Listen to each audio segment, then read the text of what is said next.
Classmates, families, and friends, Mrs. Losi, faculty, and staff, good evening, and thank you for being here with us to celebrate our graduation tonight.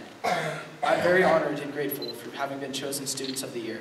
And as most of you know, and as our guests will learn here tonight, we have other very talented students in our class, and if any one of them had been chosen for this award, they would have been just as deserving. We have all worked very hard this year, and everyone deserves recognition. What we have accomplished was, of course, under the guidance of our teachers. This year, we've learned many things from them, some of which we expected to learn, but some things we didn't. For example, thanks to Mr. Blum, I now know that if my first speeding ticket is given with the aid of a radar gun, aimed outside of an angle of 15 degrees, the Doppler method says that I can beat it. Mrs. Hendry helped us to solve the great mysteries of Algebra 1 and geometry, and she even let us watch the movie Talladega Nights for an enrichment day activity.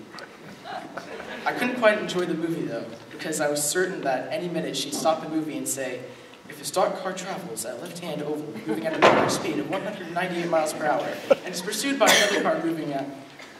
You know what I'm talking about. Mrs. Drell not only taught us Spanish and computers, but she also showed us that you can do a little bit of both in each one.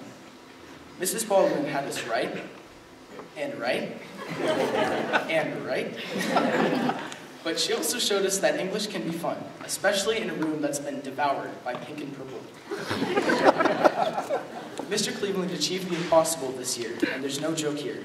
He changed history class from taking notes and listening to boring lectures to the period that everyone looks forward to. But by far, the most unexpected thing I learned this year is that it is possible for a die-hard Los Angeles Dodgers fan, one with all sorts of officially licensed Dodgers stuff, to embrace the Giants fan deep inside of him.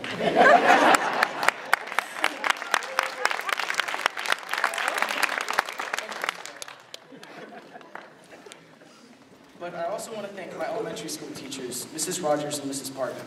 And while I did not have Mrs. Rowling as my second grade teacher, my shadow day in her class was very fun, and I wanted to start at GHS the next day. All of the staff members at GHS have been so good to us and so patient with us. Thank you very much. Throughout my middle school career, my desire has always been to attend Jesuit High School after graduating from GHS. I have been admitted and I will attend there in the fall. Because of my parents and my family's guidance, love, and support, I've had many opportunities in life.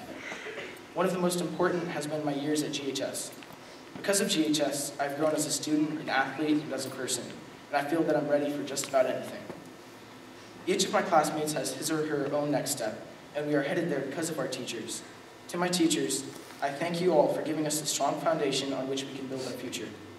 To my classmates, I wish you good luck, but that's only part of it. May we find teachers who care about us as our GHS teachers have. May we find more good friends to share the next 4 years with. But most of all, may we have the courage to try new things and accept new challenges.